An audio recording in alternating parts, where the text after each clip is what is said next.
Extraterrestres, um tema que por muito tempo foi tido como piada, foi ridicularizado, chamado de teoria da conspiração. Pois bem, esse trabalho foi tão bem feito que em pleno 2026, certamente ainda tem muita gente associando e acreditando em tudo isso. Mas veja só, esse mesmo grupo que trabalhou piamente para a gente ter esse tipo de associação é o mesmo que agora se prepara para poder nos fazer uma narrativa oficial de que a existência de vida inteligente fora da Terra é real. E agora eu convido vocês aqui para a gente fazer uma viagem no tempo da nossa história, para que a gente possa observar como essa narrativa foi feita e foi apresentada para a gente ao longo do tempo, fazendo com que a gente não enxergasse os fatos ou que aqueles fatos fossem simplesmente tido uma interpretação distorcida. Então, vamos embora? E aí, pessoal, a gente inicia no início da nossa história, da nossa espécie Homo sapiens.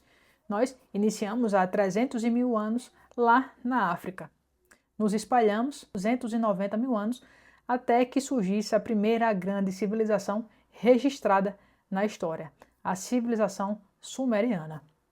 Nela, como foi a primeira a ter a escrita, foram registrados sua história, como se deu o processo de conhecimento e tudo mais. Então essa civilização foi pioneira em diversas leis, em conhecimento matemático, em escrita, e muitos pesquisadores, cientistas, tradutores sérios trabalharam na tentativa de decifrar tudo que estava registrado nessas tabuletas de argila.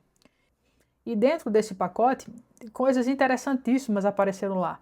Primeiro, que essa civilização contou que todo esse conhecimento veio de seres que vinham dos céus. Eles chamaram esses seres de divindades. Falaram que essas divindades orientavam e foi a base de toda a sua civilização. Dentre os documentos dessas tabuletas de argila, temos um muito importante chamado a Epopeia de Gilgamesh. Essa epopeia retrata um episódio onde há um dilúvio, onde um desses seres divinos procura um dos homens, alerta ele e também o orienta na construção de uma arca para que ele e sua família pudessem se salvar. Isso parece familiar com alguma coisa? Pois é, e não fica por aí. Mais recentemente, um camarada chamado Zecharia Sitchin disse que tinha um dom, um conhecimento que poderia entender toda aquela linguagem. E aí ele fez uma reinterpretação de uma das tábuas e surgiu aí o que a gente chama de O Livro Perdido de Enki. Nesse livro, Zecharia Sitchin fala que essas divindades nada mais, nada menos, passavam de seres extraterrestres provindos de um planeta chamado Nibiru. Essa civilização eram chamadas de Anunnakis. Eles teriam vindo para o nosso planeta fazer exploração. Aqui se expandiram, fizeram interferências genéticas nos Homo sapiens que existiam naquela época, assim como também fizeram o cruzamento, transaram e tiveram filhos de Anunnakis com seres humanos. Saindo da Suméria, a gente entra na segunda grande civilização, que é a civilização egípcia, notadamente extremamente avançada em conhecimentos astronômicos, de engenharia e arquitetônica. E, da mesma forma que a civilização da Suméria, os egípcios atribuíam todos esses conhecimentos aos seres vindos do céu. Essas divindades, que eles chamavam de Ísis, Osíris e Horus, eles diziam que eles eram responsáveis por a vida, a morte e a ordem do nosso mundo. Para falar de civilização egípcia, não podemos de falar de um grande legado e aquilo que inculca a gente até os dias atuais, que é as pirâmides do Egito. Essas pirâmides, pessoal, elas não são só grandes arquiteturas e engenharia, não. Elas se tratam de um simbolismo que conecta a Terra com o céu. Para quem não sabe, cada pirâmide, as três, elas têm um alinhamento, uma distância e massa correspondente às Três Marias, as três estrelas do cinturão de Órion. Esse conhecimento, pessoal, da engenharia e arquitetônica é tão avançada que a gente só veio compreender e, digamos assim, a gente pode tentar reproduzir do século XIX e XX para cá com a nossa atual tecnologia. Até então, ficaram décadas aí sem ninguém saber e compreender como a civilização naquele tempo, naquela época, sem nenhuma tecnologia, fez algo tão, assim, extremamente avançado. E olha, se a gente achava que só aquilo ali superficial já estava muito complexo, no ano passado, 2025, um grupo de pesquisadores passando um radar que fazia uma espécie de ressonância descobriu que embaixo das pirâmides do Egito existem diversas espécies de pilastras que têm em média de quilômetros, 610 metros e quilômetros abaixo de comprimento. Então, se o negócio já era sinistro, do ano passado para cá, com essa informação, ficou sinistro ao cubo. Entendeu mais ou menos aí? Pois é. Saindo dessa civilização egípcia, agora a gente chega na terceira maior civilização. E a gente vai para a civilização dos hebreus, aquele grupo que originou o que a gente conhece da nossa Bíblia. E o que é que está contado ali, pessoal, na história? A interferência de um povo que também teve contato com seres que vinham do céu, ao qual eles chamaram de anjos, potestades e também de Deus. E olha, muito interessante que ali em Gênesis é narrado que os filhos de Deus se interessaram pelas filhas de homens e com eles tiveram filhos, os chamados Néfilins, ou os gigantes de outrora. Percebe como a história são de diversas civilizações, mas se conecta e tem um olhar muito parecido um com o outro? Também é muito interessante que no livro de Reis, na Bíblia, é falado que Elias é levado para os céus numa carruagem de fogo. Veja na linguagem que aquele pessoal usava ali naquele tempo. E a gente fez essa retomada até agora, pessoal, para você ver como todas aquelas civilizações que tinham contato com seres que para elas eram mais avançados, que traziam conhecimento, uma tecnologia que eles desconheciam, eles chamavam de divindades. Hoje, provavelmente, a nossa linguagem de tratar aqueles episódios seriam outras. Por exemplo, o carruagem de fogo a gente chamaria de OVNI, né? Objeto voador não identificado, ou o UAPs, que é o termo que mais tem se utilizado agora. Já se fosse um ser que viesse passar grande conhecimento e sabedoria, nós chamaríamos de um ser extraterrestre. Afinal, se não é da Terra, é fora da Terra. E tudo que é fora da Terra é extraterrestre. Beleza? Beleza, Lili, entendi até aí, mas o que é que tem a ver, né, uma coisa com a outra? Porque é o seguinte, pessoal, esses episódios, quando tidos sob o nome de divindades ou deuses, sempre foi plenamente aceito pela mentalidade e a crença da mente humana. Porém, quando esses mesmos episódios passaram a ter denominações diferentes, como o exemplo da gente passar a chamar, mas não de divindades, mas seres de extraterrestres, começou a perder credibilidade. E por que, pessoal, tem essa diferença? Primeiro, que tudo que é divino a gente tende, mesmo que erroneamente, a associar a algo soberano, poderoso e perfeito. Quando a gente olha sobre a perspectiva de falar que é um extraterrestre, a gente retira a hierarquia, se vê como algo igual ou de mesma medida, ou seja, uma civilização como a nossa que pode estar vivendo em outro planeta aí parecido. Certo? O que eu quero dizer com isso, pessoal, é que esse tipo de contato e interação, ele sempre existiu e nunca parou.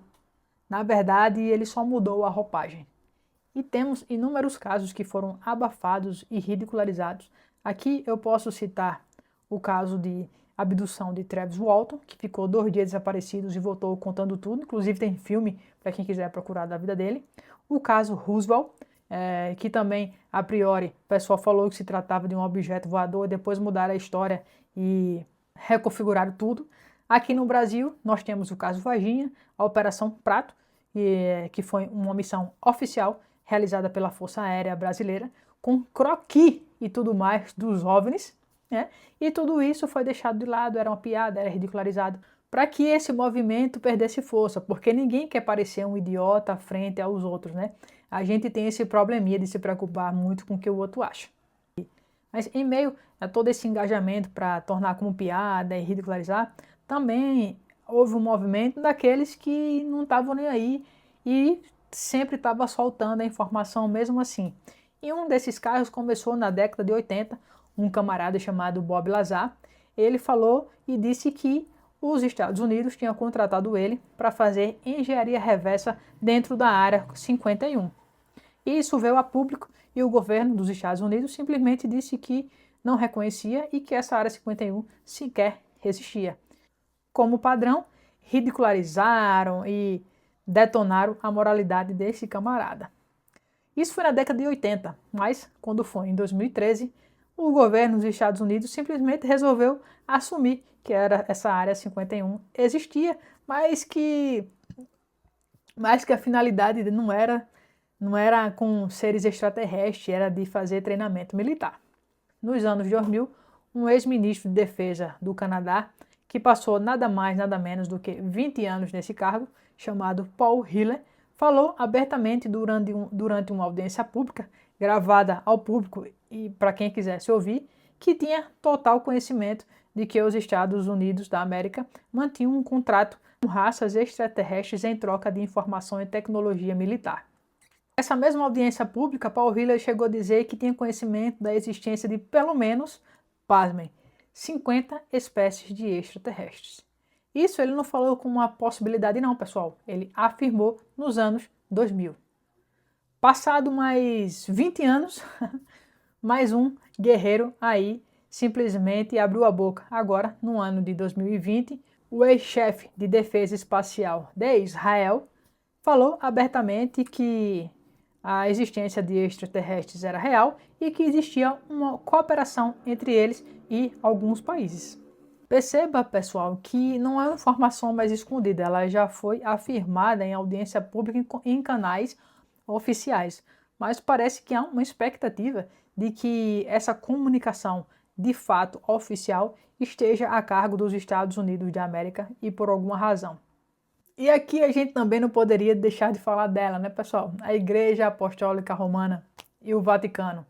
Eles que lá atrás condenaram Galileu Galilei, que perseguiram e condenaram na fogueira Giordano Bruno, que já dizia, olha, que o universo estava em expansão e a vida inteligente em outros planetas, agora que está se preparando para fazer toda a reinterpretação bíblica e fazendo com que haja uma compatibilidade com a existência de extraterrestres.